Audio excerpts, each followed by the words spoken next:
aqui. Alguém quer começar com dúvida, gente?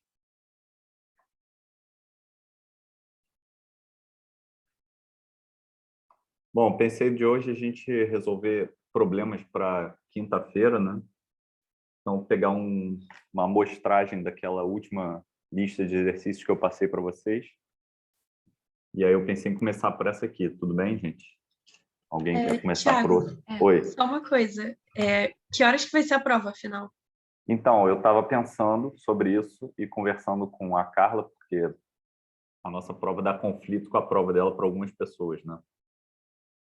E ela me sugeriu que eu começasse a prova meio-dia, ao invés de 1 da tarde. Só que foi complicado, eu também não sei se, enfim, todo mundo pode. E eu decidi, então, estou avisando agora para vocês, que eu vou fazer 2 provas, uma começando meio-dia, que vai durar de meio-dia até as 2 da tarde, e uma começando a 1 da tarde, que vai durar de 1 da tarde às 3 da tarde, tá bom?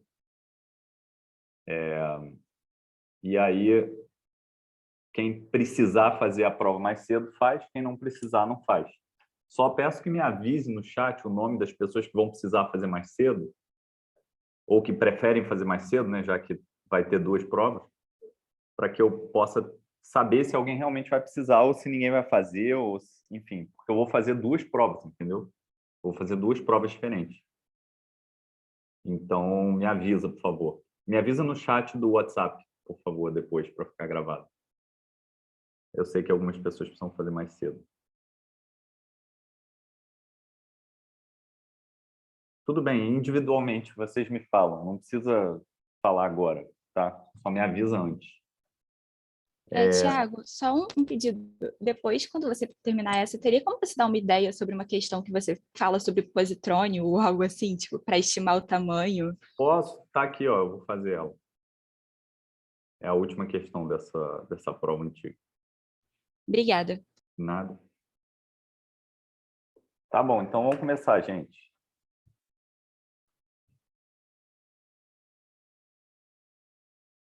Então, vou copiar isso aqui. Ai. Peraí.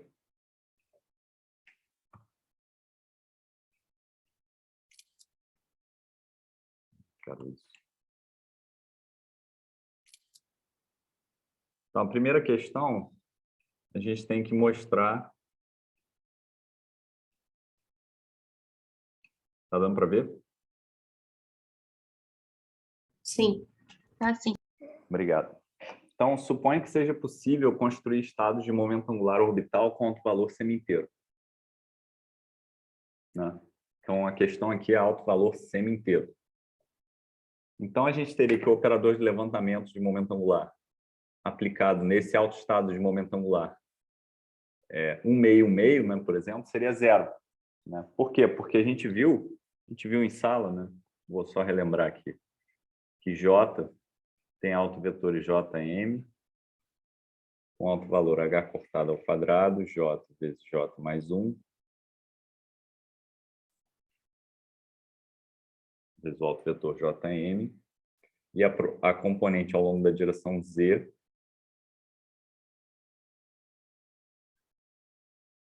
tem alto vetor Jm com alto valor mh cortado.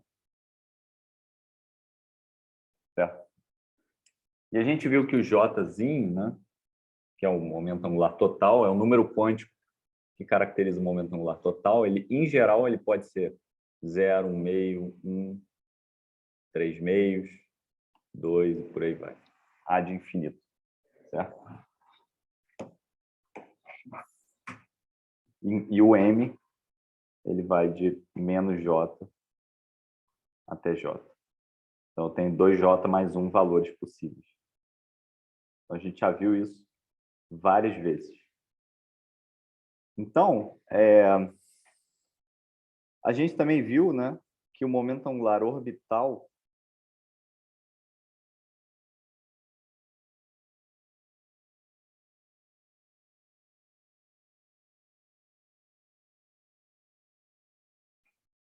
ele tem uma estrutura parecida, né, que é o momento angular orbital? É o momento angular definido como o operador correspondente ao produto vetorial do vetor posição da partícula vezes o momento linear da partícula. Da forma como a gente define em mecânica clássica, só que agora a gente está quantizando, então a gente está botando um chapéu aqui para denotar que são operadores. Então, isso aqui vai ser h cortado ao quadrado, L vezes L mais 1, Lm. E aqui a gente vai ter a componente Z, L, M, que é mh cortado, L. E o M ele vai de menos L até L. Então, também tem 2L mais 1. Aqui eu tenho 2J mais 1. Aqui eu tenho 2L mais 1 componentes possíveis. Então, alguém pode me falar, gente, qual é a diferença entre esses dois tipos de momento angular que a gente viu em sala? Qual é a diferença? Fala para mim. O segundo é quantizado em inteiros, né? Isso. Obrigado. Obrigado, Isabel. O segundo, esse cara daqui, o valor de L, ele só pode assumir valores inteiros. Então, ele pode ser 0, 1, 2, 3 e por aí vai. Né? Então, nessa questão, a gente quer forçar a barra para que o L tenha um valor semi-inteiro. Eu quero fazer assim. Vamos ver o que acontece. A gente vai ver que vai dar ruim. Não pode, porque matematicamente é inconsistente ter um momento angular orbital com valor inteiro. Então, o propósito dessa questão é mostrar de uma outra maneira que o momento angular orbital tem que ser quantizado em números inteiros. Tá? Uma outra forma de olhar para a mesma coisa. Então, ele pede para você construir, né, o y 1 meio, 1 meio, né? Só lembrando, né, a notação aqui, esses y, L, M, que é a mesma coisa que y, L, M escrito assim, tá? É a mesma coisa, notação isso. Esses caras são os harmônicos esféricos.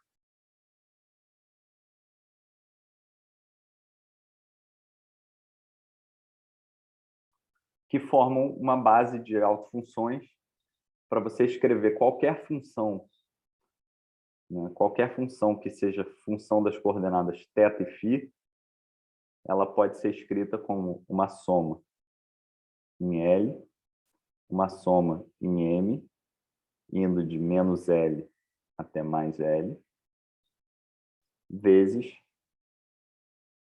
coeficiente CLM, vezes o harmônico esférico YLM.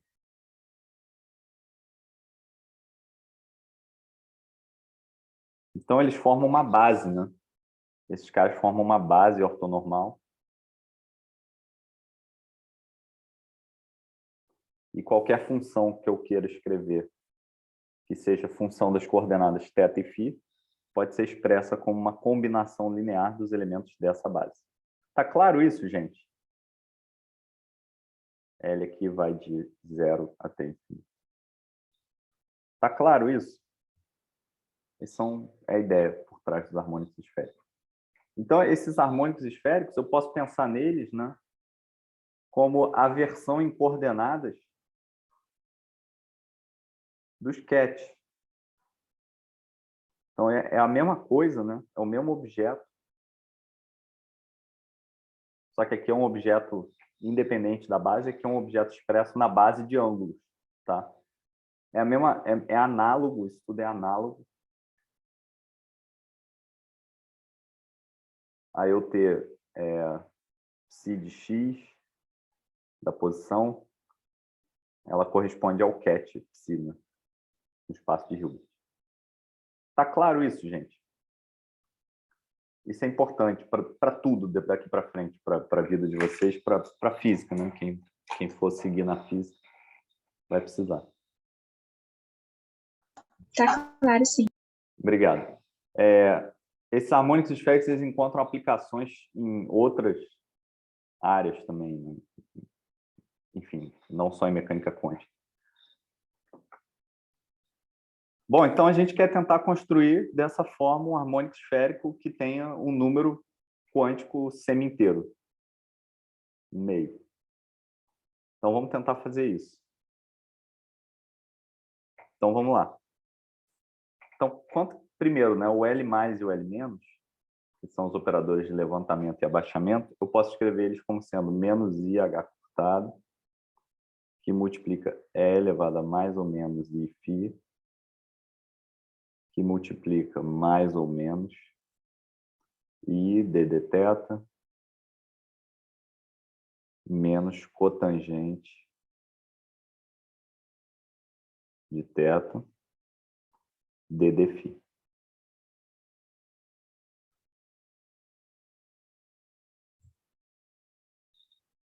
Isso aqui é dado.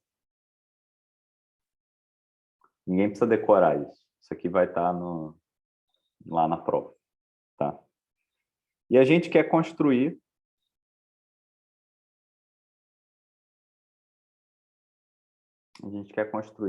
L mais aplicado em Y LL, que é a função de θ e φ.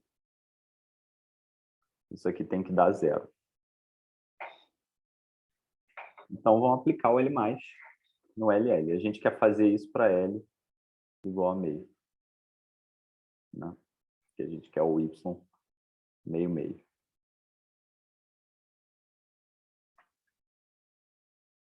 Então, vamos lá. Então, a gente vai ter menos IH cortado, E elevado a Iφ, I d θ, menos cotangente de θ, ddφ, YLL, aplicado em YLL, né? Isso tem que ser igual a zero. Essa parte aqui é um número vezes uma exponencial. Isso aqui é sempre diferente de zero. Então, a única forma de eu satisfazer essa igualdade é que isso aqui seja igual a zero. Isso aqui é aplicado no autoestado. Então, a gente vai ter I d θ menos cotangente de θ ddφ. Tudo isso aplicado em YLL igual a zero. Tá? Então, chegamos nessa equação aqui. Mas o YLL é autoestado de LZ com alto valor M igual a L. Né? Porque ele é o YLM, mas aqui o M igual a L. Tá? O que isso significa? Isso daqui implica o quê, gente? Alguém pode falar para mim?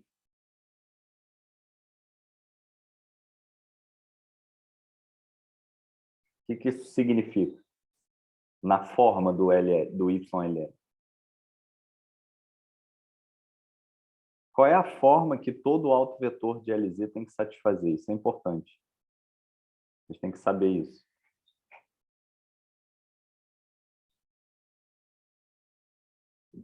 Eu não sei se eu entendi a pergunta. Vai ser uma exponencial.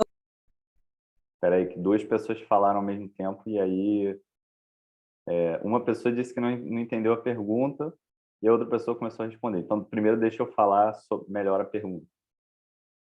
Em sala, a gente viu que para uma função ser autofunção de LZ, né, qual que era o operador LZ? Ele era menos IH cortado ddφ, não era? E aí a gente viu em sala que para uma função ser autofunção desse cara daqui, se eu chamar psi de LZ, ela tem que ser proporcional a uma determinada função de φ. Que função é essa? É uma exponencial, eu acho. Era uma exponencial, se eu não me engano.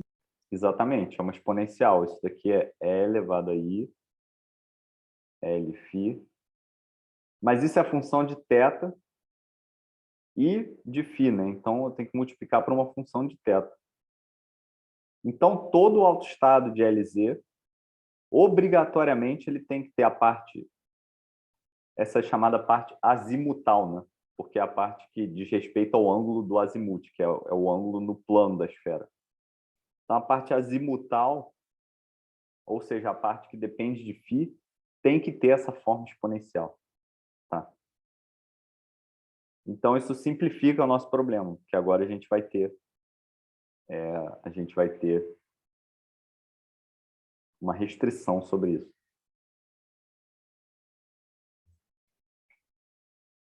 Deixa eu mudar essa letra aqui, eu vou chamar de F, porque nas minhas anotações aqui está como F. Então, ela tem que ser uma exponencial vezes uma função F de θ. Então, vamos substituir essa forma aqui dentro. Okay? Então, a primeira parte não tem derivada em relação a φ. Então, a gente vai ter I d θ vezes F de θ vezes E elevado a I L φ menos cotangente de θ. Só que agora eu tenho uma derivada em relação a φ, que vai descer um I vezes L, vezes F de θ, vezes E elevado a I L φ. Isso tem que ser igual a zero. Estou executando essa derivada em relação a φ. E aí desce esse IL aqui. Tá bom, gente? Então, isso aqui é uma exponencial que está multiplicando os dois termos, então eu posso sumir com ela, né? Posso dividir por essa exponencial. Além disso, eu também tenho esse número I aqui, que aparece aqui na frente dos dois termos. Então, a minha equação ela fica assim. df dθ menos cotangente de θ vezes L vezes F tem que ser igual a zero. Então, eu posso escrever isso. Agora é uma equação que depende só de uma variável. Então, isso aqui é df dθ igual a L cotangente de θ vezes F. E aí eu posso resolver isso por separação de variáveis, que é df sobre F. Vai ser igual a L. Cotangente de θ, só que cotangente de θ é o cosseno θ sobre seno θ vezes dθ. Só que agora eu reparo que isso aqui é d seno θ. Então, essa equação fica df dθ, df sobre f, perdão, vai ser igual a L d seno θ sobre seno θ.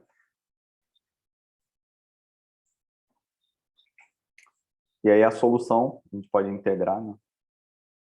A solução desse cara é da forma f de θ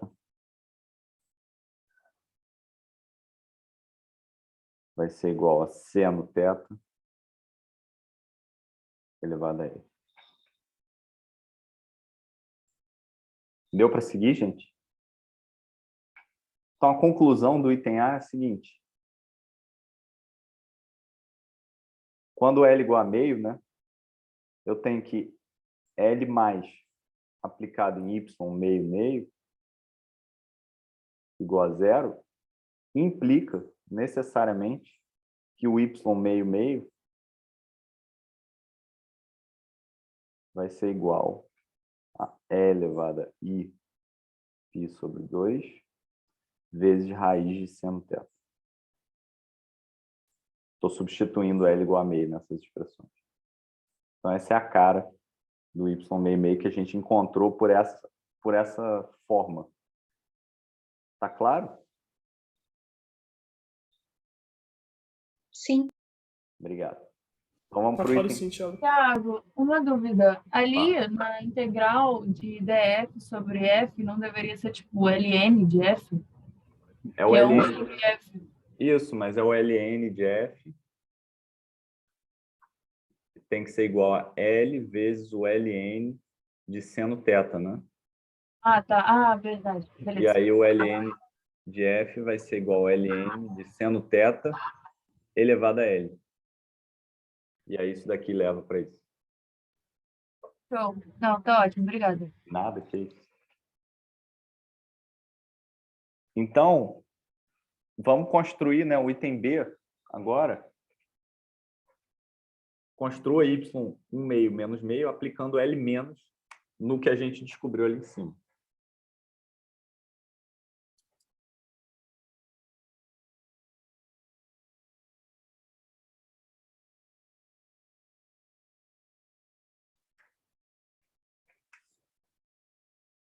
Então, agora, olha só, a gente sabe que o y, se eu aplicar o L menos em y meio meio, isso tem que ser proporcional, uma constante de proporcionalidade que vai depender de Lm, que no caso Lm são iguais a meio, né, ao y meio menos meio. Então, a gente pode aplicar o Lm, o L menos, e descobrir a dependência funcional desse cara menos de uma constante. A gente pode descobrir a constante também, se a gente quiser, mas a gente não vai precisar. Então, isso daqui vai se traduzir para menos IH cortado, E elevado a menos Iφ, menos I ddθ, menos cotangente de θ, ddφ, aplicado em E elevado a Iφ sobre 2, seno θ elevado a meio. Então, agora é uma conta, né? Isso aqui vai dar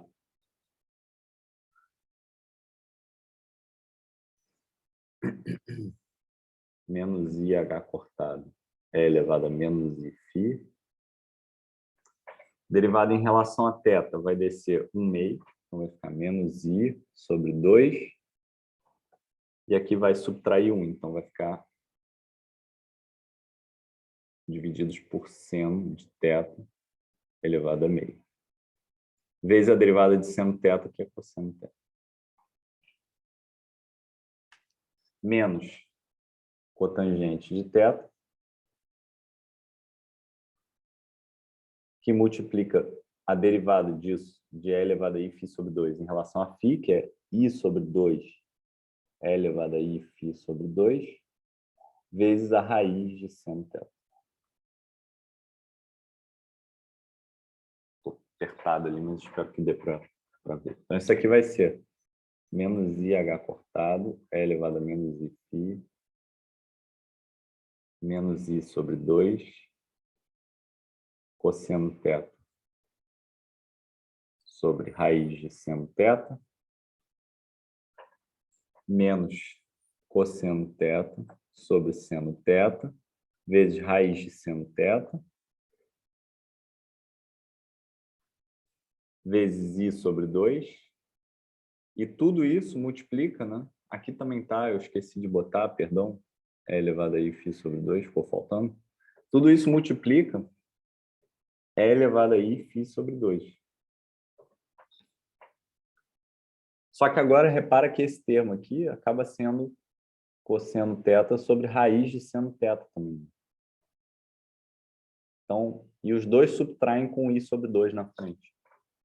Então, isso daqui vai dar igual a menos IH cortado, vezes I sobre 2, com sinal menos do outro dá mais, vezes 2, cosseno θ sobre raiz de seno θ. E aí tem a parte azimutal que vai dar E elevado a menos I sobre 2, como esperado, porque, como a gente falou agora, o y meio menos meio tem que ter um termo azimutal, que é uma exponencial de E elevado a ILM, né? Só que agora o L é menos meio, então tem menos meio aqui. Então, a gente descobre desse item que o y meio menos meio ele é proporcional a cosseno θ sobre raiz de seno θ vezes E elevado a menos I sobre 2. Okay? Então, essa é a outra conclusão que a gente chega. Agora vamos para o terceiro item. Construa o y meio menos meio, então o mesmo cara do item anterior, diretamente através dessa relação aqui, aplicando o operador de aniquilação de momento angular diretamente nele. E aí a questão pede para você comparar o resultado com o do item anterior e mostrar, discutir, né, o que você achou. Então vamos construir diretamente. É um exercício de conta, basicamente. Então, esse último item agora, né? Eu tenho que aplicar L menos Y meio menos meio. Isso tem que estar igual a zero. Então, a gente vai ter E elevado a menos I a menos de uma constante, né? Que não importa. Aqui a gente vai ter menos I dθ.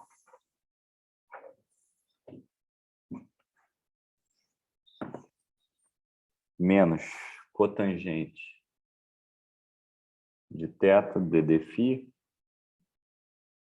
E agora esse cara ele vai ser E elevado a menos Iφ sobre 2 vezes uma função g de θ. Isso aqui é o y meio menos meio. Ele tem que ser proporcional a isso, né? Como a gente já discutiu. Então, de novo, similar ao item anterior, vamos calcular. Rapidinho. Fala. Você tirou o IH cortado de propósito, o menos IH cortado? É porque pensa comigo, olha, esse cara daqui, ele é menos IH cortado vezes isso, né? Só que isso é igual a zero, então ele não vai importar para nada. Tá, beleza. Porque ele é uma constante, entendeu? Então, eu tirei de propósito porque ele não faz diferença, mas a rigor ele está lá. Faz sentido? Faz sentido, obrigada. Nada, que isso. Então, essa parte aqui, eu posso tirar isso aqui também, né? Porque, bom, eu estou interessado em saber se g de θ, isso aqui é igual a zero, isso aqui nunca é igual a zero, então, posso tirar ele. Então, isso aqui vai ser menos I dg dθ menos cotangente de θ, e aqui eu vou ter menos I sobre 2, a derivada desse cara, vezes g de θ. E tudo isso multiplica E elevado a menos I sobre 2, que nunca é zero, mas a relação é igual a zero, então esse coeficiente tem que ser zero. Então, de novo, eu chego aqui numa equação que tem a seguinte forma, né? Eu vou ter menos I dg dθ mais I sobre 2 cotangente de θ gθ. Isso tem que ser igual a zero. Esse I aqui também é uma constante, então eu posso tirar ele da minha equação. E passando para o outro lado, eu vou ter que dg dθ vai ser igual a menos 1/2 de cotangente de θ g de θ. Então, mesmo truque... Tem menos não. Tem menos não. Não tem menos? Não, só se você botar o menos na esquerda também.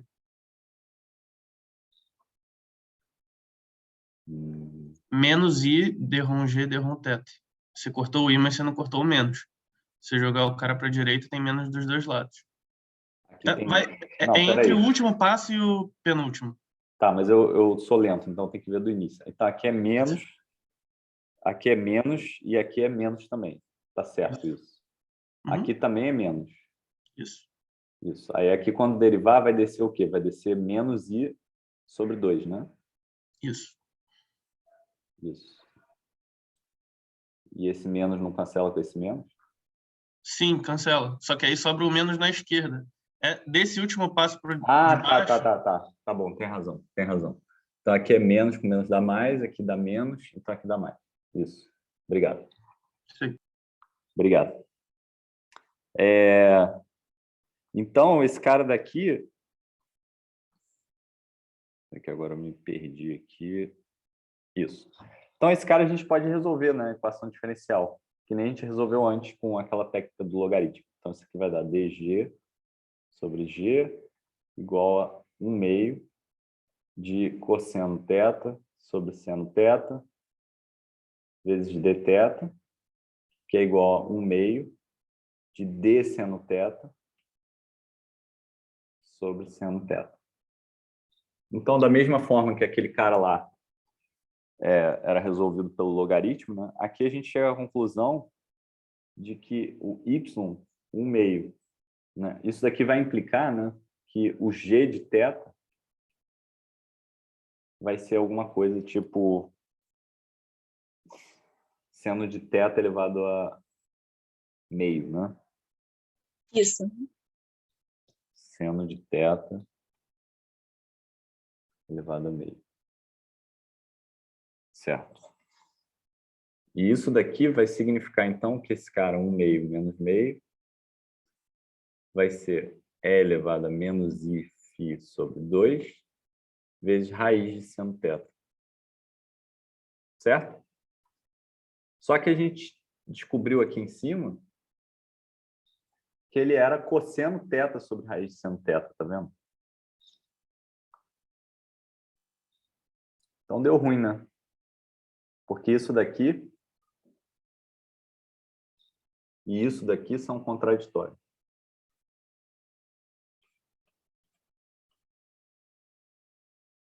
Vou botar 2 estrelas aqui. Então, Se fossem valores inteiros, teria que dar igual, né, no caso. Tipo, e eles vão dar iguais, se você fizer essa conta para valores inteiros. Eu recomendo fazer. Se vocês ainda não fizeram. Entenderam? Então, o lance é que a gente tem formas diferentes de chegar na mesma coisa. E se a coisa é consistente, essas formas diferentes de chegar na mesma coisa têm que dar o mesmo resultado. Concorda? E aqui a gente, por formas diferentes, chegou em resultados diferentes. Por quê? Porque a gente está tentando forçar uma solução que não existe. Entendeu? Não existe harmônico esférico com número quântico associado a um número semi-inteiro. Então eu gosto dessa questão por isso, porque ela é uma construção explícita. Ela mostra que não dá.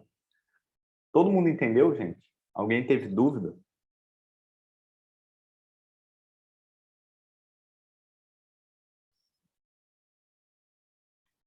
Então tá bom. Então vou considerar essa questão feita.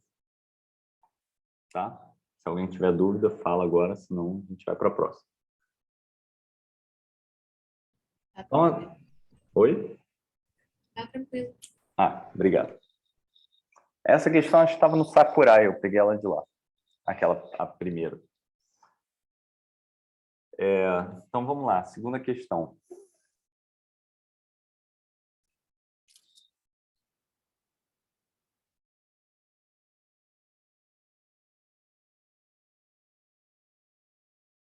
Então podemos mostrar que as relações de comutação dos operadores de momento angular implicam essas relações de incerteza. Então isso aqui está dado na questão. Considere uma partícula em um autoestado normalizado L2 e LZ, ou seja, esse cara é proporcional ao harmônico esférico, normalizado. Mostre que o valor esperado de Lx e Ly são zero. E mostre que Lx² e Ly² dão isso aqui. Então, isso é uma questão de aplicação de operador de levantamento e abaixamento de momento angular. Então, vamos lembrar desses caras. Esses caras são o Lx, o L+, perdão, ele pode ser escrito como uma combinação de Lx e Ly. E o L-, ele pode ser escrito como Lx menos ILY. Ok? Então, daqui eu posso construir, ó, eu posso obter o LX e o LY em função de L mais e L menos. Por exemplo, se eu somar, eu tenho que LX vai ser igual a 1 meio de L mais L menos. E assim, o LY também pode ser obtido como uma diferença, né? Se eu subtrair, ele vai ser 1 meio, 1 sobre 2i, na verdade, né? De L mais menos L menos. Tá bom, gente? Então, daqui eu posso obter os valores esperados que eu estou interessado. Por exemplo, o valor esperado de LX, ele é igual a LM, o valor esperado é LX, né? Essa é a fórmula do valor esperado. E agora eu posso substituir a nossa fórmula para LX.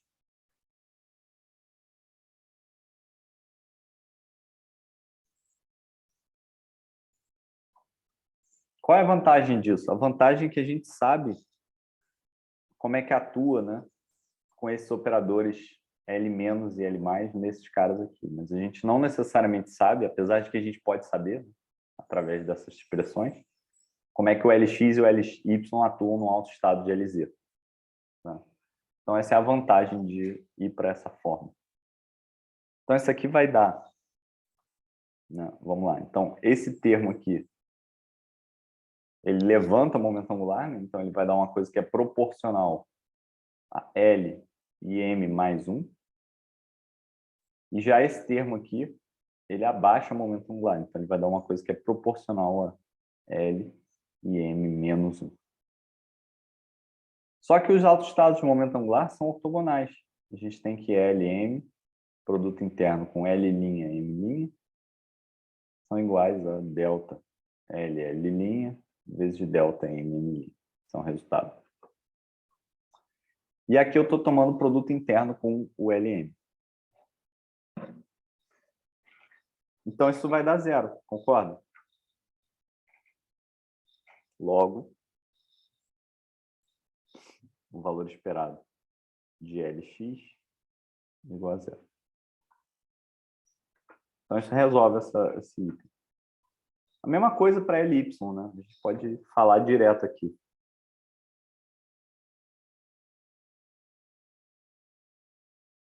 Porque o LY também é... Se eu puser um Y aqui, eu tenho que colocar um menos aqui e um I aqui. Ok? Então, entre parênteses, o LY. Então, esses dois caras vão dar zero. Alguém não entendeu, gente, essa parte? Tranquilo, né? Tranquilo. Beleza. Obrigado. Então, vamos ver o LX quadrado. Então, o LX quadrado, o valor esperado dele, vai ser dado por LM. Aí eu vou ter 1/4 de L mais L menos ao quadrado LM.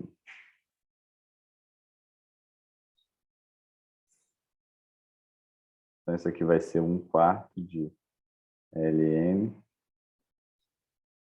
L mais ao quadrado, mais L mais L menos, mais L menos L mais L menos ao quadrado.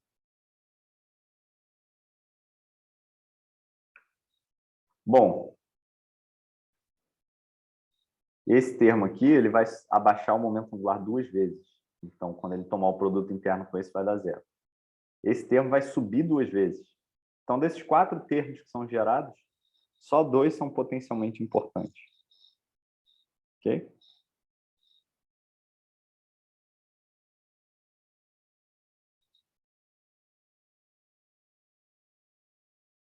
Agora eu posso aplicar, né, aquela forma. Olha, isso é meio chato, mas é conta. Por exemplo, a gente sabe quanto é que o L mais e o L menos atuam no LM. Então, ele vai atuar dessa forma. Vai ser H cortado que multiplica L menos mais M vezes L mais ou menos M mais 1. Tudo isso elevado a 1/2. E aqui eu vou ter L M mais ou menos 1. Então, isso é dado. Isso aqui é dado.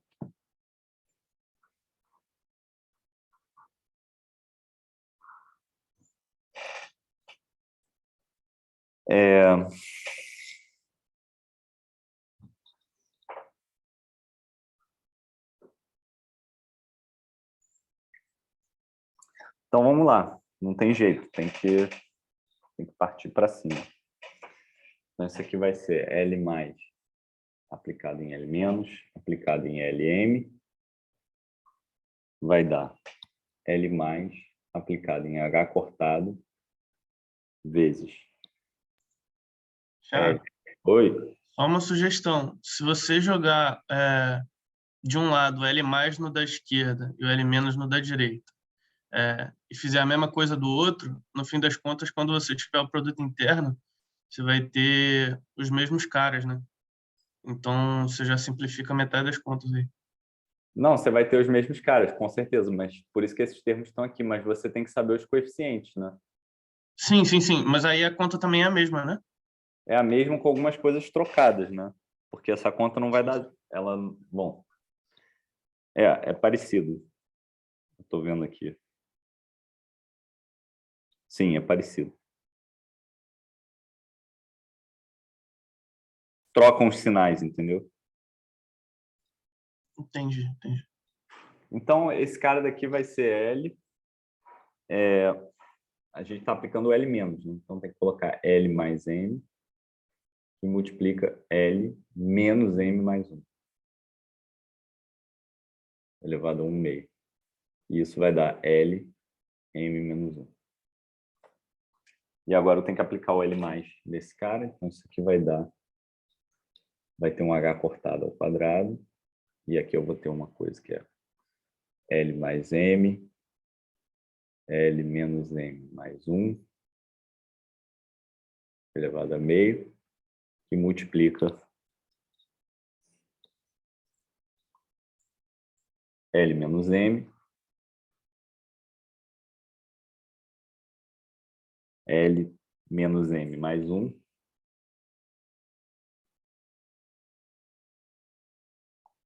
vezes L mais M. Isso.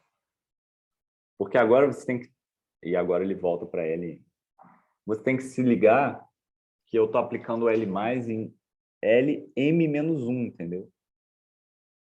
Então eu tenho que aplicar essa fórmula aqui,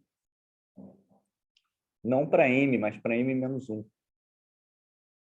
Então vai ser L menos M mais 1, L menos M mais 1, vezes L mais M menos 1 mais 1, que é o L mais M. Entendeu? Então, isso é importante, gente. Não pode confundir, porque isso é um ponto de confusão comum. Assim.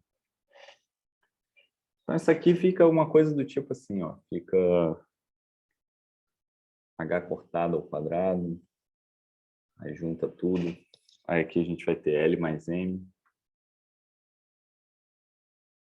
vezes L menos M mais 1 vezes L menos M mais 1 vezes L mais M. Então, esses termos aparecem duas vezes, né? Tudo isso elevado a 1/2. Ln. Ok? Já dá para simplificar, né, na verdade. E aí a gente tem que fazer a mesma coisa, só que agora trocado. Ok? Vai ser parecido. É o que estava... Desculpa, cara, não sei se o nome que não apareceu aqui. Alex. É o que o Alex estava falando mais cedo.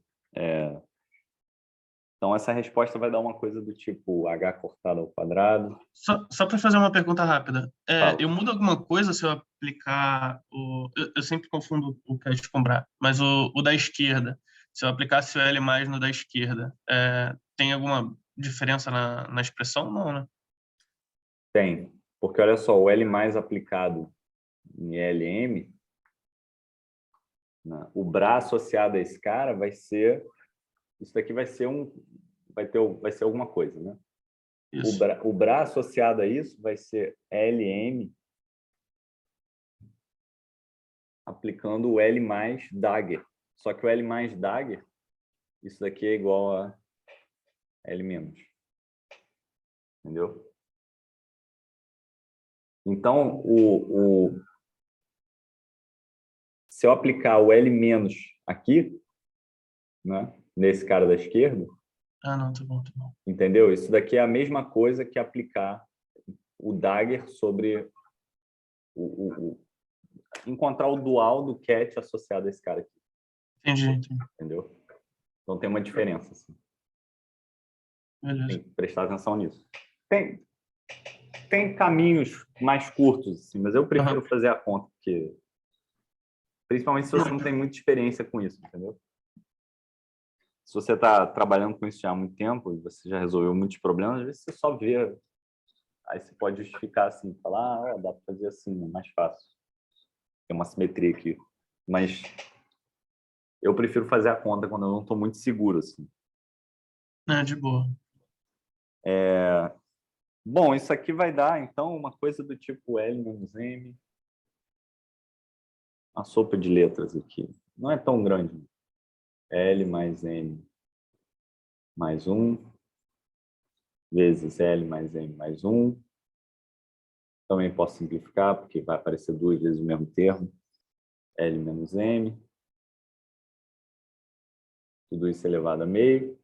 E aqui eu vou ter o L. Esse foi um parênteses. Então, juntando tudo, né, agora eu tenho que combinar essas duas expressões, essa e essa.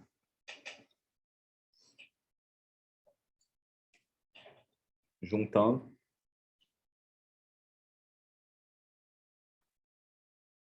A gente vai ter que o valor esperado de Lx quadrado vai ser igual a h cortado ao quadrado sobre 4. Tinha um 4 lá, lembra? Um 4. Vai ter o h cortado ao quadrado sobre 4. E aqui a gente vai ter L mais M, L menos M mais 1, mais L menos M, L mais M mais 1. E aí eu posso simplificar isso aqui para L vezes L mais 1 menos M ao quadrado. Só expandindo isso aqui, porque é a mesma coisa. Só vocês podem mostrar que isso aqui é igual. Alguma dúvida, gente? Continha.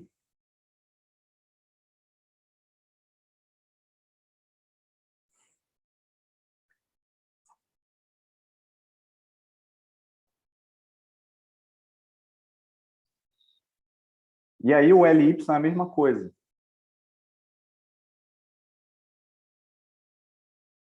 O LY quadrado, né?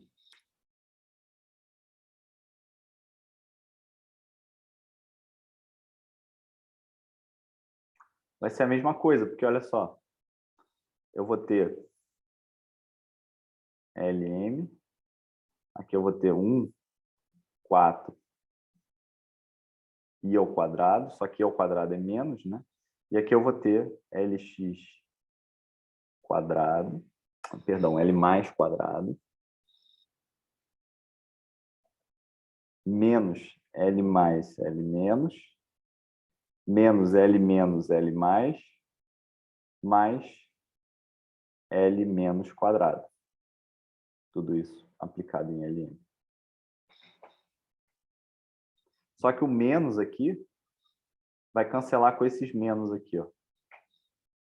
Então, tudo isso vai ficar igual ao valor esperado de 1/4 de L mais L menos mais L menos L mais.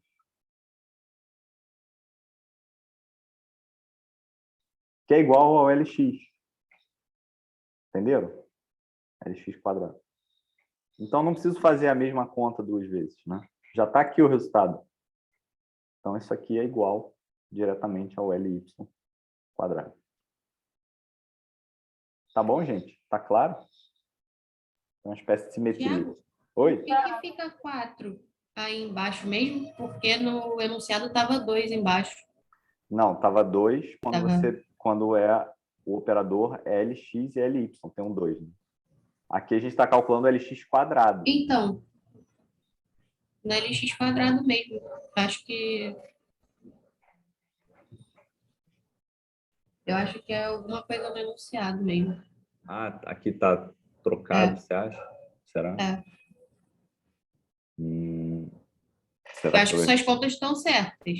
Ah, não, tá certo, tá certo. É que aqui, ó, eu errei. Você tem razão, obrigado. Aqui, peraí. Aqui tá certo. Só que aqui, quando eu expandir isso, essa expressão vai aparecer 2 vezes. 2 Então, vezes. isso aqui Aham. então isso aqui é 2. Obrigado, Beleza. tem razão.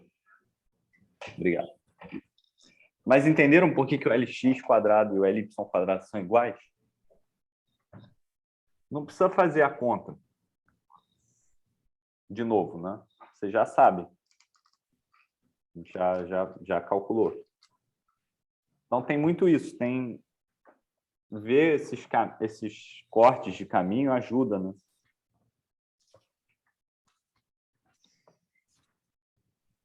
Thiago, Oi. uma dúvida. Usando, né, essa relação entre o valor esperado de LX quadrado e LY quadrado, eu posso relacionar com L2? Tipo, agora eu não estou lembrando se o valor esperado de L2 vai ser o valor esperado de LX ao quadrado, mais o valor esperado de LY ao quadrado, mais o valor esperado de LZ ao quadrado.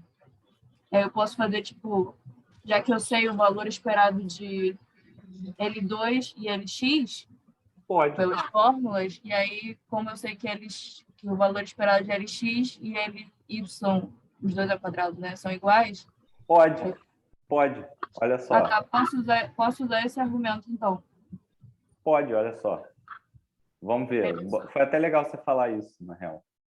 Porque, olha só, a gente acabou de descobrir que o LX quadrado igual a LY quadrado, que é igual a H cortado ao quadrado sobre 2, vezes L mais 1, menos M2, né? Certo? Uhum. Então, vamos calcular o valor de L2. Isso é igual ao LX quadrado mais LY quadrado mais o LZ ao quadrado. Né? Só que esses caras aqui, a gente está com eles aqui. Então, vai dar H cortado ao quadrado sobre 2. Eles são iguais, né? Então, vai aparecer 2 vezes. Então, esse sobre 2 some. E aqui eu vou ter L vezes L mais 1. Menos M quadrado. E esse cara aqui, quem é? O valor esperado de LZ, né? Ele vai ser MH cortado ao quadrado. Concorda? Porque o LZ o LM, ele é autovetor do LZ, com alto valor MH cortado. Então, se eu aplicar LZ 2 vezes, em LM, vai aparecer MH cortado 2 vezes. E aí, quando eu fizer esse produto interno aqui,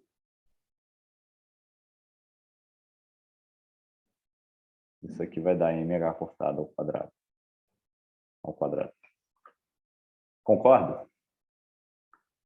Só que aquele aparece com sinal mais e aquele aparece com sinal menos. Então, esse termo cancela com esse. Então, isso aqui vai ficar h cortado ao quadrado, L vezes L mais 1. Que é o que a gente queria, né? No final das contas. Consistente, tá vendo? Entendeu? Em outras palavras, você poderia ter feito, sim. Para você resolver a questão dessa forma, você teria que mostrar isso aqui, que o LY quadrado e o LX quadrado são iguais, porque não é óbvio que eles são iguais, né? Quer dizer, em retrospectiva é óbvio, mas antes não é óbvio.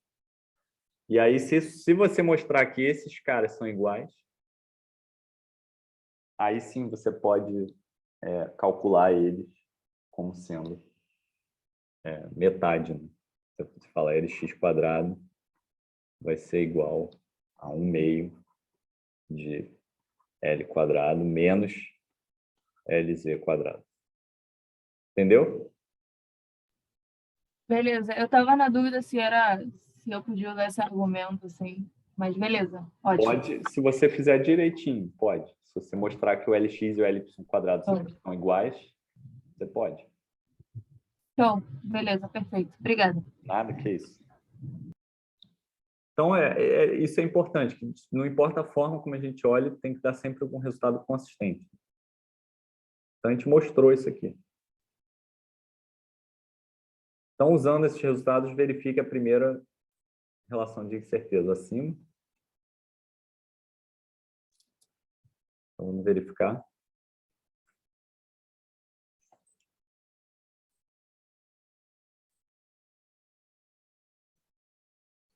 Então, a primeira relação de incerteza é essa, né?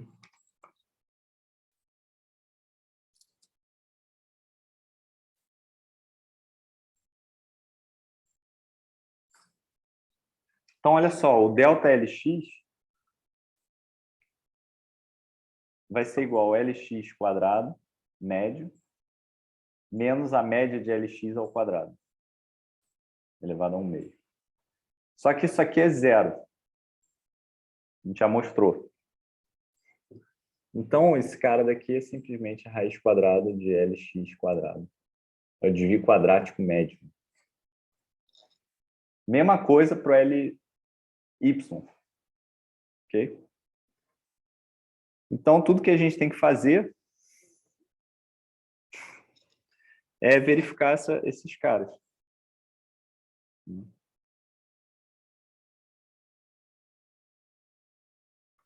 Então, vamos lá. Então, delta LX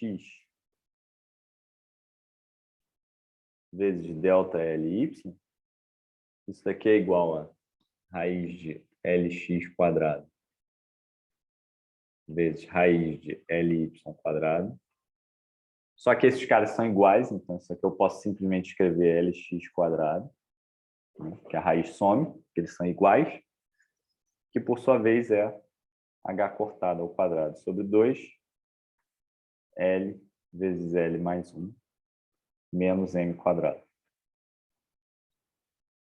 E isso tem que ser maior ou igual que H cortado sobre 2 vezes o valor de LZ em módulo. É isso que a desigualdade fala. O valor de LZ em módulo vezes H cortado sobre 2. Só que o valor esperado de LZ em módulo, né, é igual a H cortado vezes M.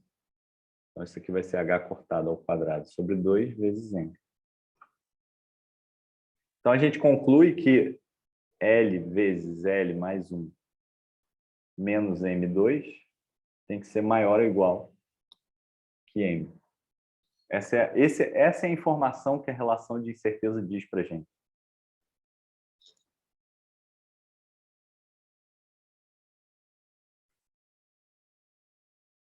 E aí, jogando esse cara para cá, a gente conclui que L vezes L mais 1 tem que ser maior ou igual que M vezes M mais 1.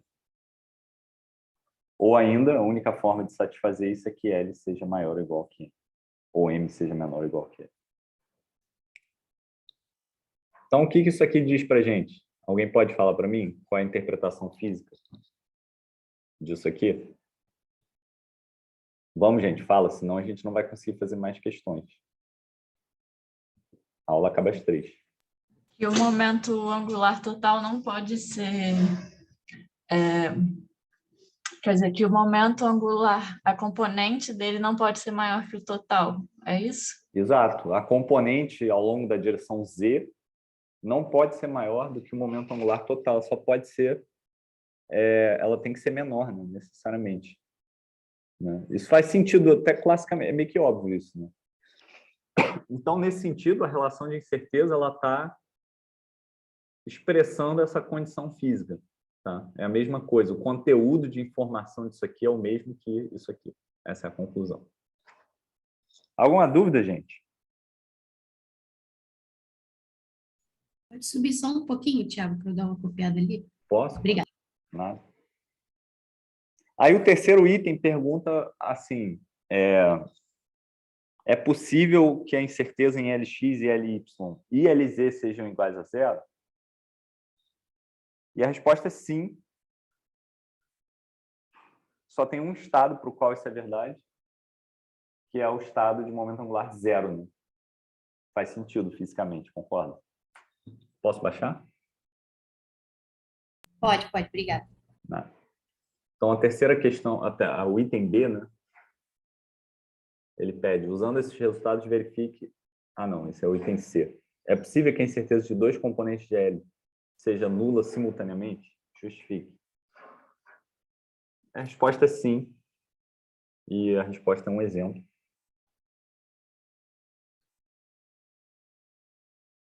Então, sim. Eu posso ter Lx, delta Lx. Não. Se L for igual a M, for igual a zero, então, pela expressão que a gente derivou aqui em cima, se L for igual a M igual a zero, o Lx quadrado é igual a zero, consequentemente o Ly quadrado também é igual a zero, consequentemente o delta Lx, que é igual a delta Ly, é igual a zero, e isso também é por acaso, também é um momento, tem certeza zero na componente Z, né? Todos esses caras são zero. Mas aí não tem momento angular. A partícula tem zero momento angular. É uma coisa esfericamente simétrica, ela não está rodando. Tá? Então, é um exemplo meio bobo. Mas é isso. Alguma dúvida, gente, sobre essa? É uma questãozinha de momento angular, simples. Então, vamos para outra questão, se ninguém tem dúvida. Vou copiar logo tudo aqui. Então, essa é uma questão de átomo de hidrogênio.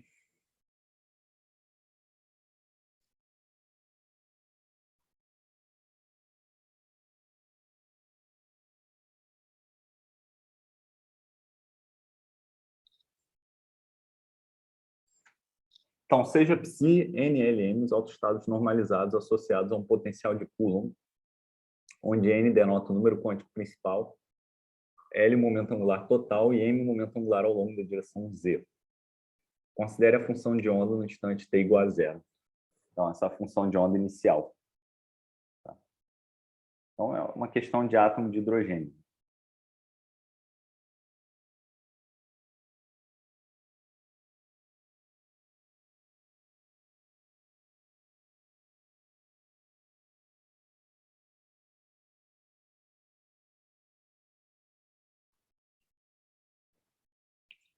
Então, os autoestados do átomo de hidrogênio, a gente já viu, são ket, que a gente denota por essa forma aqui, né? N é o número quântico principal, que diz a energia, né?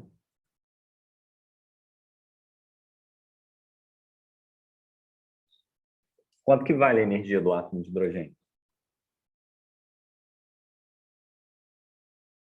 Fala para mim, alguém.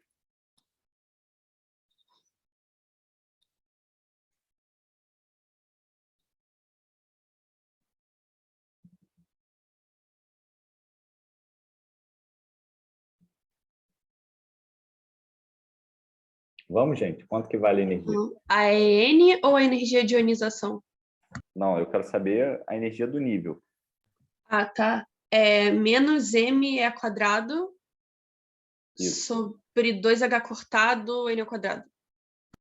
Isso. Isso aqui a gente pode chamar de Não é n², Thiago? N². Isso. Obrigado. Isso daqui é energia de Rydberg, né? Constante de Rydberg, ou às vezes é chamado de Rydberg, que é 13,6 eletronvolts aproximadamente. Então, um exercício, né? Só um comentário, né? Energia de ionização é energia para você quicar o elétron do nível 1s para o infinito. Isso daqui é igual a E infinito menos E1, que é igual a energia de ionização, vou chamar de EI. Quando o elétron está numa órbita infinita, o N é infinito, então a energia é zero. Então, isso daqui é simplesmente o Rydberg, 13,6 eletronvolts. E aí é interessante vocês calcularem, passando aqui para vocês, qual é o comprimento de onda da radiação eletromagnética que você tem que dar, né? Quanto que vale essa energia. Isso aqui é o lambda infinito, sei lá. Se você mandar um fóton com essa energia e o elétron interagir com ele, ele vai sofrer um kick de energia grande o suficiente para ionizar, né? Radiação ionizante. É interessante calcular também do 2s para 1s. Quanto que vale? Então, calculem isso. Tá? É um exercício de conta, de número. E aqui a gente tem a componente do momento angular ao longo da direção z. É um número quântico que especifica o LZ. Bom, a gente sabe que esses autoestados são autoestados de H, L2 e LZ simultaneamente. E esses caras são todos operadores hermitianos. Então, esses caras formam uma base ortonormal. Então, eu posso olhar para isso aqui como vetores ortonormais. Certo? Então, vamos encontrar a constante de normalização desse estado.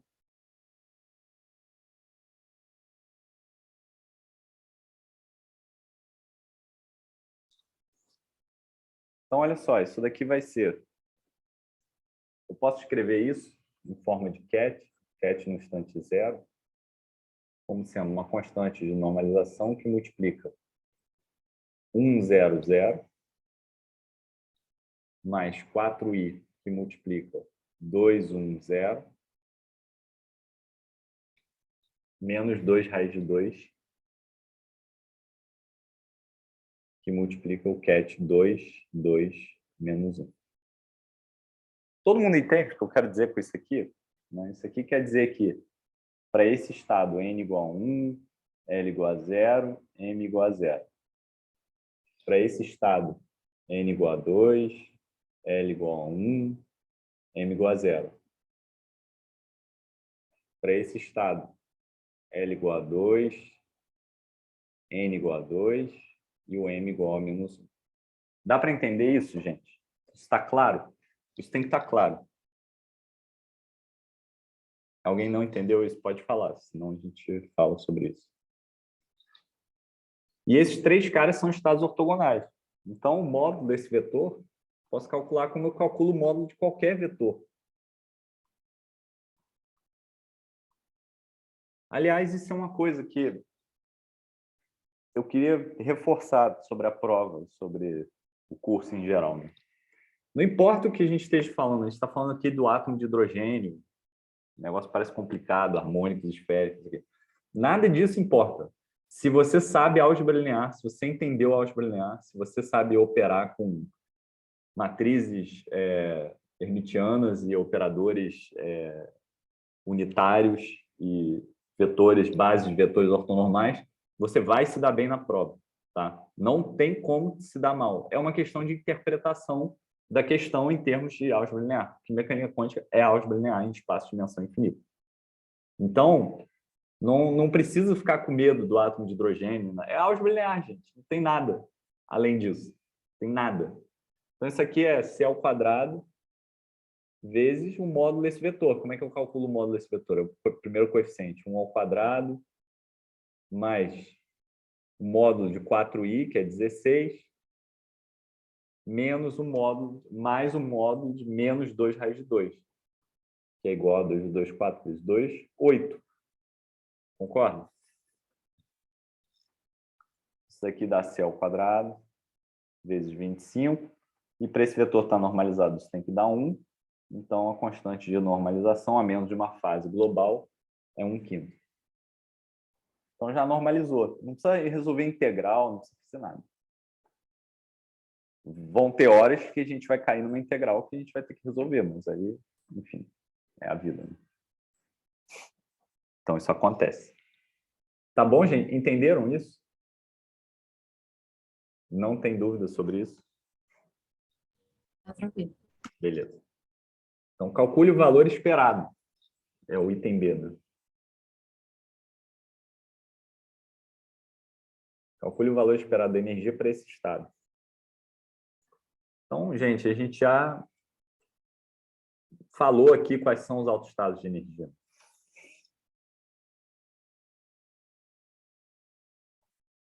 Então, as energias são, vamos calcular, Psi 0, H, Psi 0. A gente viu no curso, né, que se eu expressar isso aqui em termos de autoestados de energia, eu posso escrever isso daqui como sendo uma soma sobre as energias vezes aquela energia, né, vezes a probabilidade de eu obter aquela energia. A energia é índice I. Né? Isso é o valor esperado. Então, eu posso escrever isso daqui como sendo o seguinte. Eu tenho esse estado psi0, que é igual a 1/5 de 100 mais 4i 210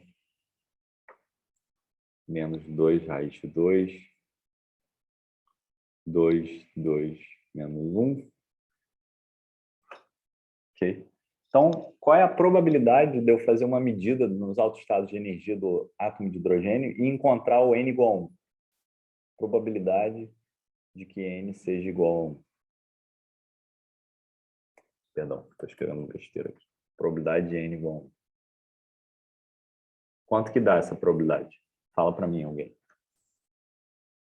Olhando para esse estado aqui. O estado é o objeto matemático que codifica as probabilidades, né? É 1 em 25? Isso, 1 em 25, porque aqui é a amplitude de probabilidade do estado 100 é 1/5. Então, é 1/5 módulo ao quadrado, que é 1 em 25. Certo? Qual é a probabilidade de N igual a 2? Ou melhor, vamos falar assim, isso aqui é a probabilidade de N igual a 1, L igual a 0, M igual a 0. Qual é a probabilidade de N igual a 2, L igual a 1 e M igual a 0? Fala para mim. 16/25. Obrigado. Então, é 4i sobre 5 módulo ao quadrado, que é igual a 16/25. E agora a probabilidade de N igual a 2, L igual a 2 e M igual a 0, também vai ser uma coisa parecida, né? Vai ser menos 2 raiz de 2 sobre 5 elevado ao quadrado, que vai dar 8/25. Se eu somar essas probabilidades todas, elas têm que dar 1. porque o estado está normalizado, né? E, de fato, ó, 18 mais 6 dá 24, mais 1 dá 25, sobre 25 dá 1. Certo? Qual é a energia desse estado? O N igual a 1. Aliás, isso é outra coisa que a gente pode aproveitar para comentar, né? Vocês estão vendo que esses estados são ortogonais, porque eles têm momento angular diferente, mas eles têm a mesma energia? Estão vendo isso? Aham. Isso significa que os autoestados do átomo de hidrogênio são altamente degenerados, que para um dado N, a gente tem vários autoestados ortogonais, certo? Que têm a mesma energia. Okay? Então, isso é a presença de degenerescência. É o que o pessoal chama de degenerescência. Tem muitos autoestados, degenerescência, nesse caso, na energia. Então, olha só, a gente tem muitos estados, aliás, tem infinitos, né? Ortogonais,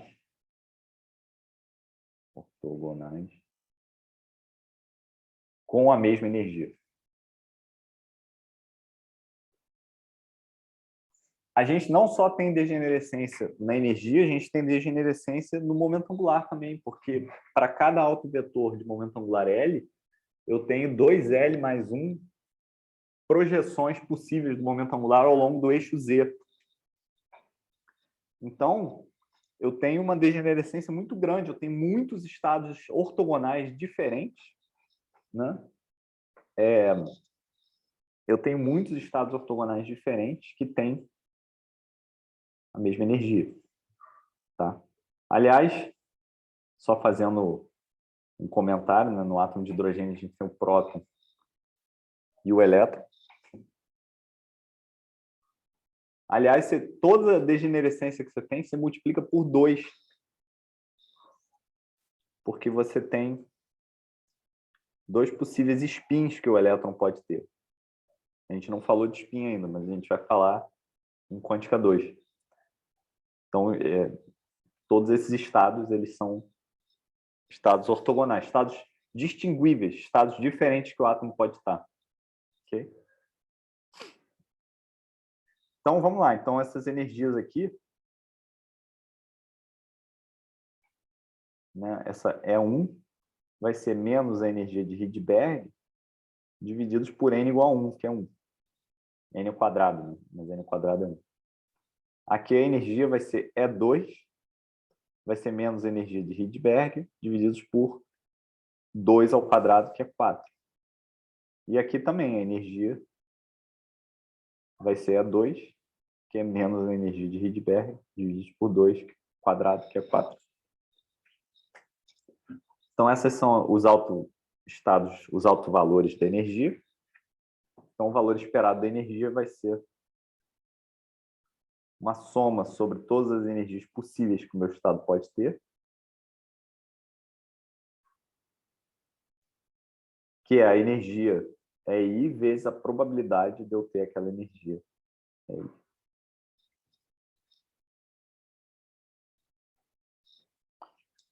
Que vai ser menos a energia de Rydberg, que aparece na frente de todo mundo, que multiplica 1 sobre 1 ao quadrado, vezes 1 sobre 25, que é a probabilidade de eu obter N igual a 1 nesse estado,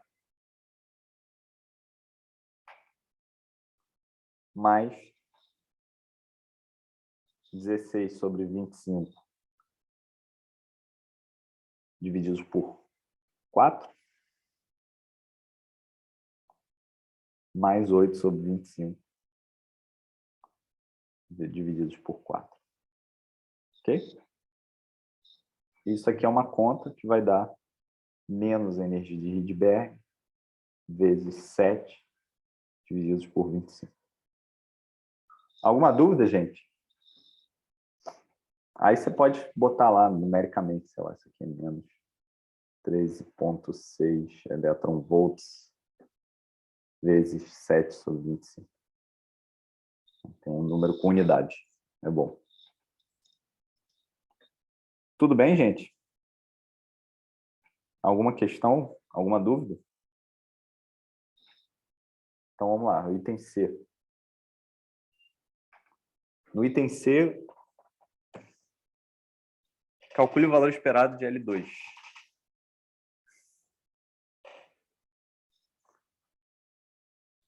Então, calcule o valor esperado de L2.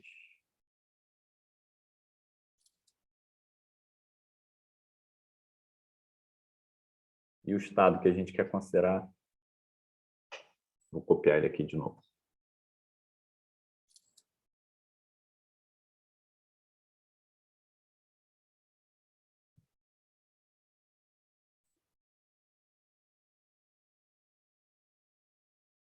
Só que agora a gente já sabe a normalização.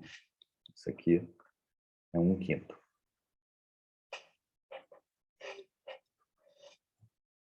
Bom, aqui o L vale 0. Aqui o L vale 1. E aqui o L vale 2. Concorda? Já pode escrever aqui o M igual a 0. O M aqui também é igual a 0. E o M aqui é igual a menos 1. Okay. Então, o valor esperado de L2. Né? Quais são os autoestados de L2? Ele vai ser o valor esperado de L2 para um dado estado vai ser igual a uma soma nos valores possíveis de L de H cortado ao quadrado vezes L vezes L mais 1 vezes a probabilidade de eu obter aquele valor de L. Okay? Então, isso daqui vai ser, para o nosso caso, 1 sobre 25, que é a probabilidade de eu ter esse cara aqui, vezes 0, mais 16 sobre 25, que é a probabilidade de eu ter esse cara aqui, vezes H cortado ao quadrado, vezes L mais 1, só que L vale 1, então isso aqui é vezes 2, mais 8 sobre 25, vezes H cortado ao quadrado, vezes L igual a 2, só que na verdade, L vezes L mais 1, só que L igual a 2, então vai ser 2 mais 1 dá 3 vezes 2 dá 6. Então, de novo, isso aqui também é uma conta, né? Somando esses caras, isso aqui vai dar 80 sobre 25, H cortado ao quadrado. Alguma dúvida, gente? Tá tranquilo, né? Esse é o tipo de questão que eu vou cobrar de átomo de hidrogênio, tá? Vai ser alguma coisa mais ou menos assim. Não pode ser igual, porque senão trivializar demais. Então, o item D é alguma coisa do tipo calcule o valor esperado de LZ.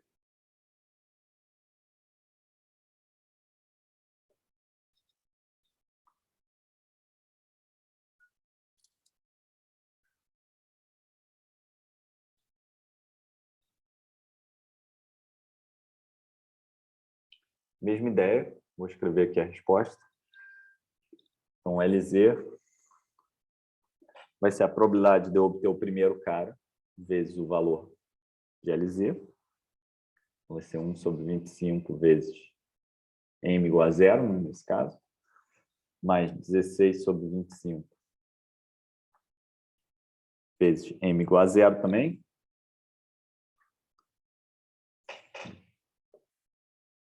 Mais, né, porque aqui é M igual a 0 e aqui é M igual a menos 1.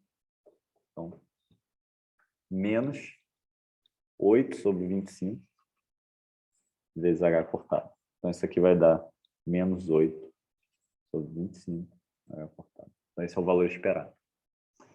Poderia ter pedido incerteza, poderia ter pedido, enfim. E o item E é para você calcular o psi de T.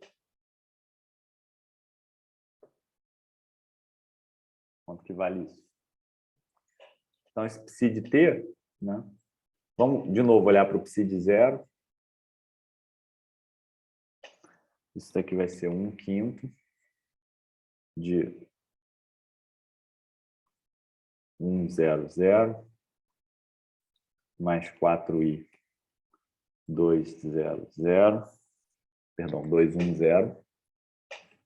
Isso não vai importar para a gente, mas vamos manter a questão. Menos 2 raiz de 2, 2 menos 1. Então, agora eu pergunto para vocês.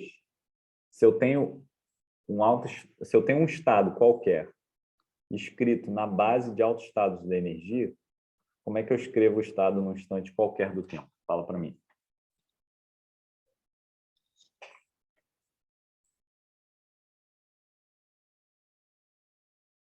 Multiplicando por aquela exponencial de evolução temporal. Isso. Tem que multiplicar pela exponencial. É elevado a menos i, h, t sobre h cortado, psi de 0. Só que isso aqui é um operador, né? Mas quando eu tenho um autoestado da energia, por exemplo, E elevado a menos I, HT sobre H cortado, atuando num cara que é autoestado da energia, isso aqui dá quanto?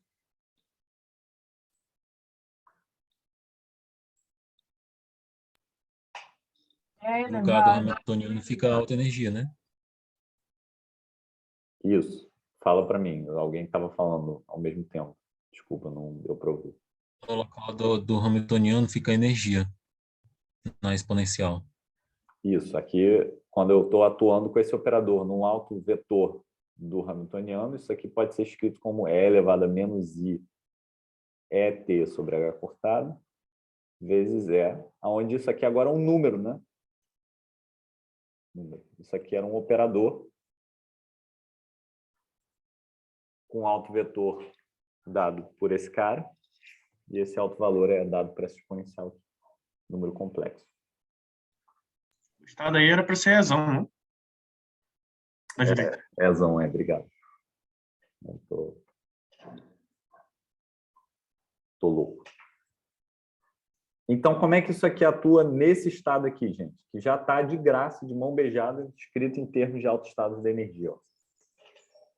O que eu tenho que colocar aqui?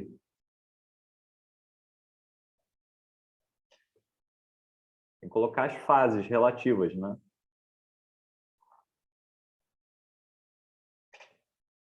Concorda, gente? Alguém não entendeu isso? Porque isso foi uma questão na última prova, as pessoas erraram. E isso vai cair nessa prova, com certeza absoluta. Pode escrever o que eu estou dizendo. Então, se alguém não entendeu, pode me falar agora, porque eu tiro a dúvida. Mas tem que estar firme isso. Explica novamente aí, Thiago, por favor. Tá. Então, de novo, há 2 aulas atrás eu passei a aula inteira falando sobre isso também, porque se eu quero que vocês lembrem alguma coisa de quântica 1, é isso. Como é que um estado evolui no tempo? Ele evolui de acordo com a exponencial da Hamiltoniana, dado por esse operador aqui. Só que para eu descobrir como é que um estado qualquer evolui no tempo, eu tenho que decompor o estado inicial, decompor em autoestados de energia. Porque quando eu decomponho em autoestados de energia, se eu tenho o psi0, se ele é uma soma em I de coeficiente CI vezes a energia é I, esse cara ele evolui no tempo, né? O psi num instante t qualquer vai ser dado por uma soma em I dos coeficientes CI vezes o alto valor exponenciado da Hamiltoniana.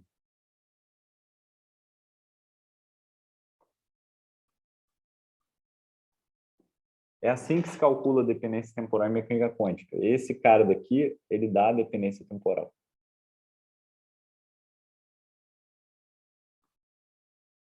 Tá? Isso está claro, gente? Alguém tem dúvida ainda nessa parte? E olha só, exatamente o que a gente tem aqui. A gente tem as energias e a gente tem o estado inicial decomposto em alto estado de energia.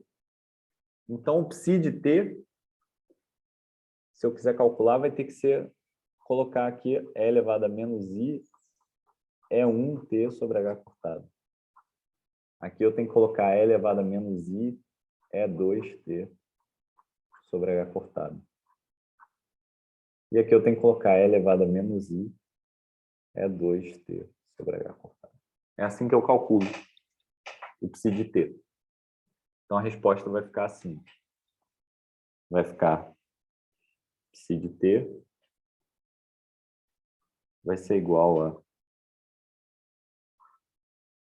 1/5 que multiplica E elevado a menos I é 1t sobre H cortado vezes 1, 0, 0. Mais E elevado a menos I é 2t sobre H cortado. E aqui eu vou ter 4i, 2, 1, 0, menos 2 raiz de 2, 2, 1, menos 1.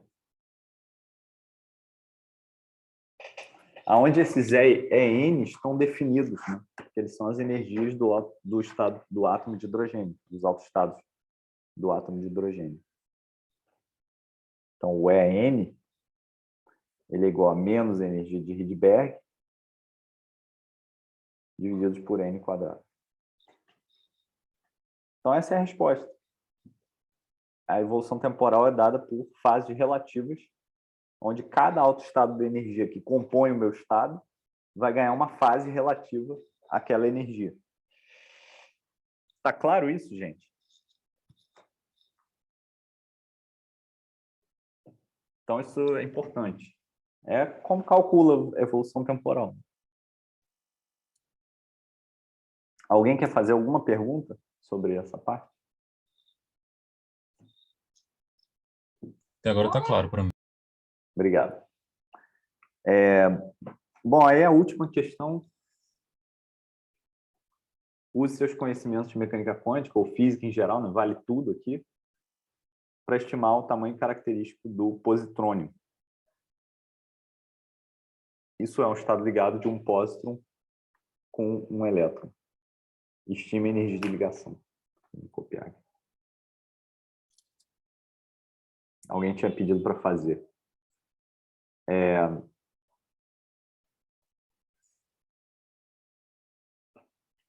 Então, qual que é o lance aqui, né?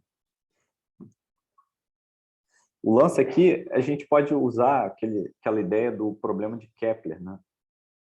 Que eu não sei se vocês vão lembrar. Então, problema de Kepler.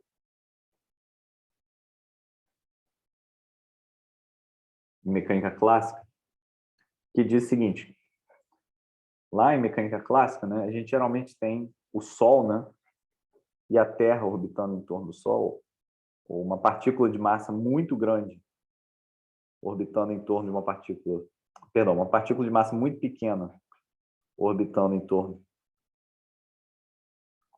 de uma partícula de massa muito grande, ao contrário que eu quero um mzinho muito menor do que mzão. A gente coloca o nosso referencial, a origem do nosso referencial, na partícula de massa muito grande, porque ela está aproximadamente parada. A influência que essa partícula de massa mzinho tem sobre essa partícula de massa mzão é muito pequena. E a gente faz isso no caso do átomo de hidrogênio, porque o próton, né, a massa do próton é muito maior do que a massa do elétron. Então a gente pode falar que o próton está lá paradinho e o nosso referencial senta no próton, enquanto que o elétron orbita lá em volta. Agora, alguém lembra de mecânica clássica o que acontece quando a massa é comparável à massa a massa mzinha é comparável à massa mzão? Como é que a gente trata esse problema? Eles orbitam em torno do centro de massa, né? Eles orbitam em torno do centro de massa, mas eu ainda assim posso descrever o problema, se você lembrar lá, como sendo um referencial sentado em uma das partículas e uma outra partícula de massa efetiva μ orbitando em torno desse referencial. Lembra disso? Isso daqui é a chamada massa reduzida, e ela é dada por m vezes mzão, divididos por m mais mzão. Essa aqui é a ideia de massa reduzida. O que você falou está certo, mas não era bem isso que eu queria. Vocês lembram disso? Isso é um negócio que... Sim, eu lembro. Isso é um negócio que tem que estar aí na memória, porque é importante. Então, no caso do elétron e do pósitron, a massa do elétron é igual à massa do pósitron. O elétron é menos e o pósitron é mais. Que é mzinho, tá? Seja lá o que for mzinho, é um número pequeno. Então, a massa reduzida, nesse caso, ela fica sendo mzinho ao quadrado dividido por 2mzinho, que é mzinho sobre 2. Então, todas as nossas fórmulas para o raio de Bohr, para o que quer que seja, elas continuam valendo, né? Só que agora a gente tem que plugar essa massa reduzida aqui. Então, por exemplo, a energia...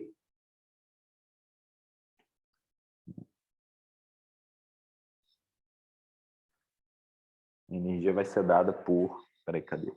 Perdi aqui a energia. Acho que eu tenho aqui em algum lugar.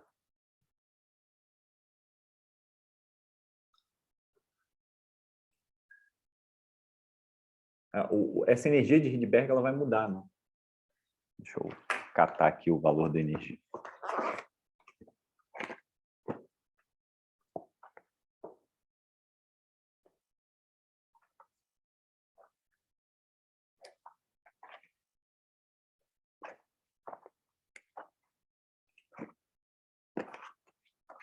Tá aqui.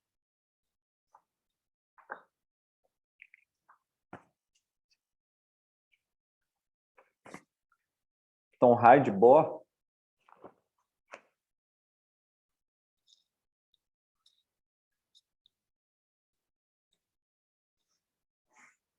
e a energia vão ser dados por... A energia de Rydberg, né, nesse caso, vai ser dada por μ é a quarta divididos por 2h cortado ao quadrado. Só que μ é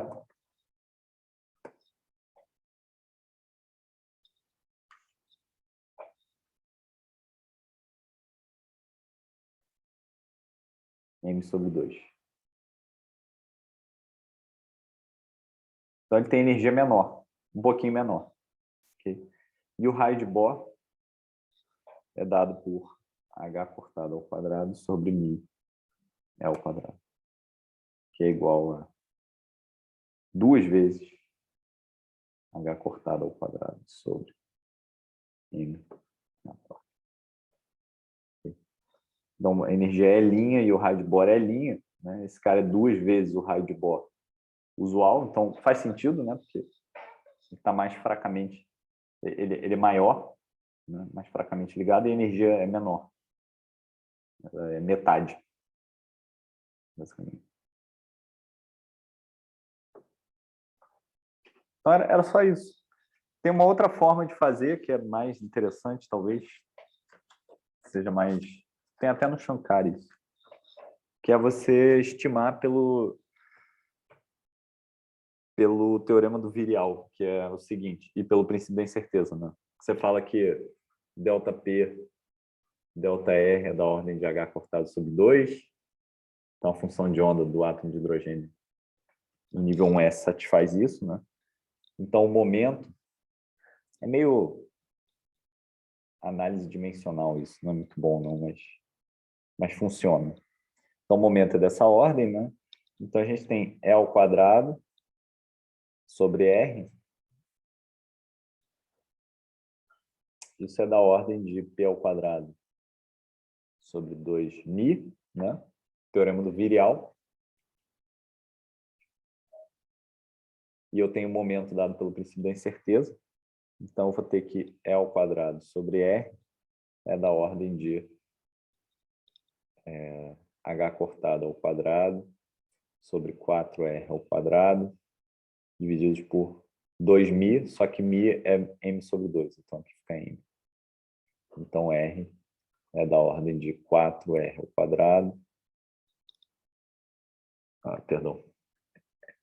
R é igual a... Peraí. R é da ordem de h cortado ao quadrado sobre 4m ao quadrado. Algo assim. Que é o que está ali. Não, mentira. Esse é o R.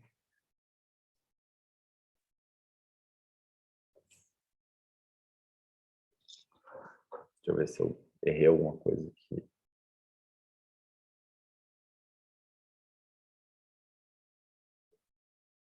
Aqui é o quadrado.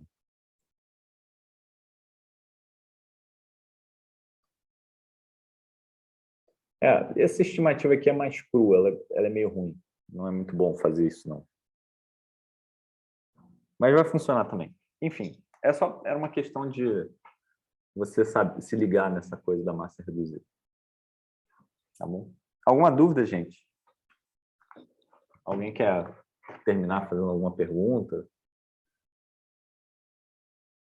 Então, fiquem tranquilos para a prova. Eu vou cobrar uma coisa parecida com o que a gente fez hoje. Tá gravado, então não tem muito erro. Vocês têm que saber os princípios básicos da mecânica quântica, de evolução temporal, de medida, como é que calcula o valor esperado, esse tipo de coisa. Tá? Lembrando que vai cair também essa parte de oscilador harmônico, né, que a gente vai cobrir nessa prova. Então, por exemplo, calcular coisas do tipo valores esperados de x e p em termos de A e A Dagger, né? Também pode cair evolução temporal com oscilador harmônico, esse tipo de coisa. Tá bom? Então, qualquer dúvida, podem me perguntar. Era isso que eu tinha preparado para falar hoje. Obrigado pela revisão, Thiago. Nada, que isso. Uma dúvida. A gente manda no grupo quem vai fazer em qual horário? Como é que... Se você tinha falado no começo da aula, eu me perdi. Sim, isso é bom comentar. Eu vou mandar uma mensagem lá no grupo pedindo, só para eu ter uma noção assim, de quantas pessoas vão fazer no primeiro horário e quantas vão fazer no segundo. Tá? E lembrando que a prova é com a câmera ligada 2 horas. Tá? A gente vai ter essa novo formato aí. Outra dúvida, a gente pode usar a mesa digitalizadora? Ou você vai dar um tempo a mais caso a gente faça um papel para enviar, porque é bastante foto e tal? Não, pode usar. Eu dou, Beleza. eu dou, sei lá, uns 15 minutos a mais depois do tempo para vocês tirarem foto e mandarem com calma, sei lá, 15, 20 minutos. Não tem problema. Tá. Mas usando a mesa é mais tranquilo, que dá para gerar um PDF mais fácil. Vocês que sabem. Eu só quero ter um PDF único no final que seja legível e que seja claro. Beleza. Tá bom? Também. E aí, Thiago. dependendo do resultado, a gente faz a P3 na semana que vem, que nem eu tinha prometido. Mas aí eu acho que vão ser poucos casos, talvez, e aí a gente vê como é que vai ser. Thiago, eu enviei e-mail para você, só queria tirar uma dúvida sobre a P3, porque eu tô com tendinite e eu vou fazer um procedimento na minha mão e ela vai ficar engessada até dia 21. Aí seria depois do dia 21, né, eu imagino, só para... Eu vi seu e-mail, eu vou responder ele. Tá, beleza. É porque eu fiquei preocupado de se marcar antes do dia 21 e aí eu não ia ter o que fazer, entendeu? Mas beleza. Não, tudo bem. Obrigadão, Thiago. Nada, que isso. Valeu, Ian. Valeu. Valeu, gente.